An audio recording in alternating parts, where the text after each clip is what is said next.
Hey there, amazing viewers! Welcome to our video where we'll talk about Dean Graziosi, a well-known entrepreneur, best-selling author, and motivational speaker who has helped countless lives with his practical wisdom and authentic advice. His insights have inspired millions worldwide to achieve success and unlock their potential. Rule number 5 is my favorite one, and share in the comments which one resonates more with you. Enjoy! Think about how many times in your life you had a massive win because you had no confidence. It doesn't exist, right?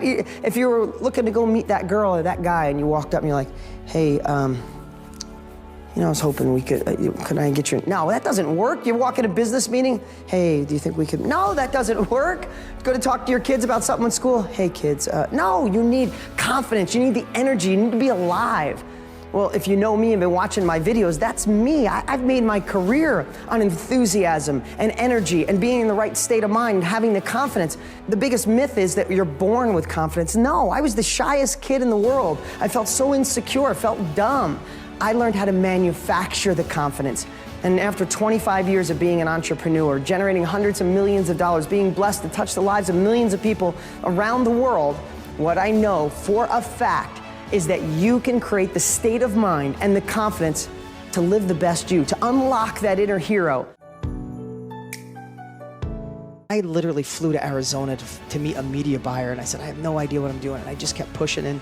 And one of those things that I think during the evolution of growing from wherever you are to where you want to go is do whatever you do best. I mean, do whatever you're doing the best you can, knowing there's the bigger horizon. So I literally was working during the day on cars. I'd paint cars. I was doing collision repair at night. I'd go work on my apartments, and I was a plumber and hung rock. And I'd work till midnight on houses, and I was tired, but I had a dream. I knew I wanted to help people do better. So it made what I was doing okay because I knew there was more. So the big problem I see is people want more and they hate what they're doing.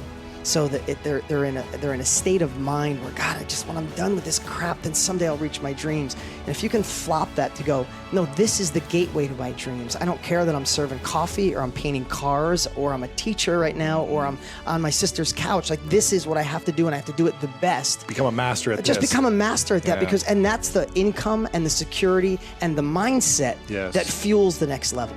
It's not, this is miserable, I hate it, I feel the next level, and now I'm amazing. It's like, you need to master that. Yeah, the process. Yeah. We have this ideal, this image that everything has to be great, that we don't want any problems because we're supposed to be happy all the time, we're supposed to be fulfilled, we're supposed to be full of joy, and nothing's supposed to go wrong. But the problems are what make us have the other side of happiness. The harder our problems and the way we find solutions, the way we overcome those problems, the way we process them, be sad, be hurt, be annoyed, and push it out, learn from it, and move on, the level of our problems is the level of our success. You know, you might want to be in a rock band and you want to know the feel of being up on stage and having all these people loving you and cheering. But if you don't want to go through the practices and the rehearsals and carrying your stuff in and out of dumpy little bars and stuff like that all those years, then you don't want to take on that problem of learning in order to have the reward for being on stage and being a musician, right? If you want to start your own company and you just want to make the money and drive the fancy cars, like so many of these websites you see, the billion-dollar website and a bunch of people flashing money, it makes you think, oh, I want all that happiness, but I don't want the problems to get there. Listen, that old saying, the smoothest rock is in the roughest part of the stream. If you've had problems, if you are having a problem in your life, how you overcome that problem, how you figure out solutions is the level of life that you get to live. Well, somebody told me once, the level of complexity you can handle is just correlates in so many ways to the amount of money and the happiness you can achieve. And again, I share this with my kids all the time. You don't know tall until you know short. You don't know happy unless you know sad. You don't know cloudy days unless you know sunny days, and vice versa. So what I'm sharing with you is, your problems are here to sharpen us. Your problems are here to make us stronger. Your problems are here find the solutions, and the more problems you can take on, the more problems you can get through and come out strong on the other side, the faster your life will go to the next level. Winston Churchill said the definition of success is going from failure to failure without losing your enthusiasm. Take it one step further. From problems to obstacles that you can overcome, they make you stronger, they make you have more grit, and you have the ability to go to the next level. Don't try to avoid problems. Fix those problems, get through it, find a solution, and watch yourself just step up the ladder of success. Whether it's real estate, whether it's success in your own life, your happiness, your joy, your abundance, you have the opportunity to look at problems differently, as a blessing, as a gift. As hard as some of them are, get over them and hit that next level, the one you deserve. This one today is learning to say no. Now, one thing I've learned from the most successful people on the planet, if you want to say millionaires, I've been lucky enough to meet billionaires. The one thing I've learned, the more they say no, the wealthier they get. Now, you may have heard me say this before, but it's that important of a success principle. It took you a lot of yeses to get here. Yes to overtime, yes to missing your kids' soccer or dance class. Yes to your wife, your husband getting upset because you're working later. Yes to getting my program. Yes to going to a live event. Yes to getting the education. Yes, yes, yes. Yes to your friends. If you're watching this, you are the busiest people other people know. They say if you want something done, ask somebody busy because they know how to get things done. That's you. You're the person in your family, amongst your friends, I know it, or else you wouldn't be watching me, that get asked for emotional support, financial support, for a ride, for help, for advice.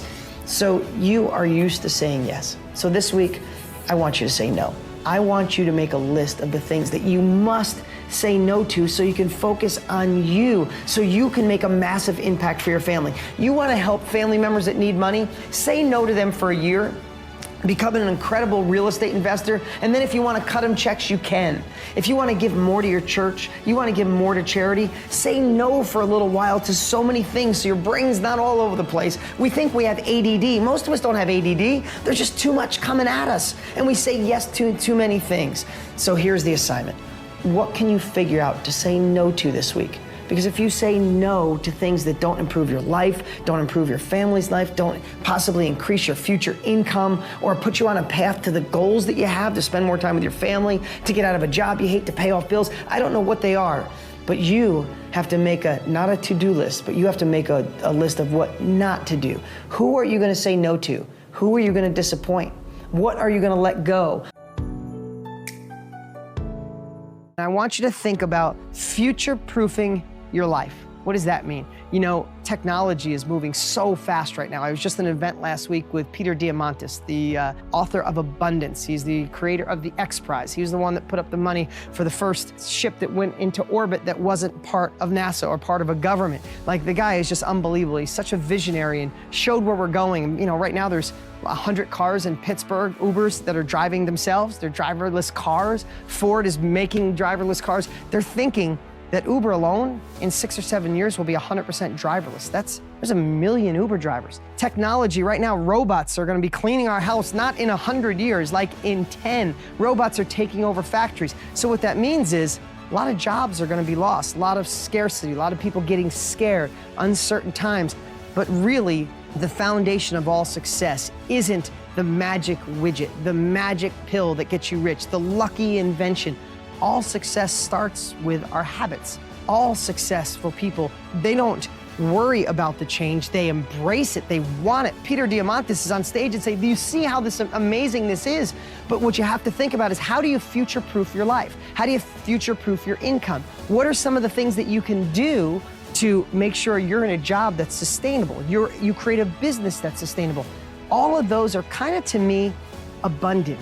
They're everywhere. But what happens is, when you back up 5 or 6 steps, that's where it all starts. It all starts with an abundant mindset. It all starts with having a vision and clarity on what you really want out of your life. It all starts with not working on your weaknesses and gaining your confidence. It all starts with knowing why you want more. And it starts with having the habits that make you not overcome, but thrive during these uncertain times. Stop worrying about technology. Stop worrying about the crazy politicians in today's world. Stop letting the news affect you. Stop letting the outside world control your knobs, turn you up, turn you down. You can future-proof your life by not letting those thoughts that the future is bad live inside your head. If we focus on what could go wrong, if we focus on robots and technology taking our job, we get small. What I want you to start doing is think how you can go big, how you can open up and say, what is this amazing technology? 1 billion people are going to be coming online over the next 10 years. All these changes, this amazing technology, how can you step out in front of it? How can you be a part of something people will always need? How can you look at it through glasses where it's half full, where you can look at it through an abundance state rather than a scarcity state? Life is going to happen anyway. Technology is going to happen anyway. We can focus on what's wrong with it or how can it hurt us, and that's how we feel, that's how we act, and that's what we get. Or we can find a way to find abundance out of it, find joy out of it, find excitement about the future, and with that, you will find the path that will create wealth, will create joy. If you're one of my real estate students, everybody will always need real estate. If you're not in real estate, whatever it is you do, find the angle. If you're in the life coaching business, everybody will always need life coaching, high performance coaching. That's 2 of 1 million things you could be doing that are future-proof. But the biggest thing I wanted to share today, what really future-proofing your life means, is having the right state of mind, being the observer of your thoughts, and find a way to focus on the future, not dragging that anchor of your past behind you.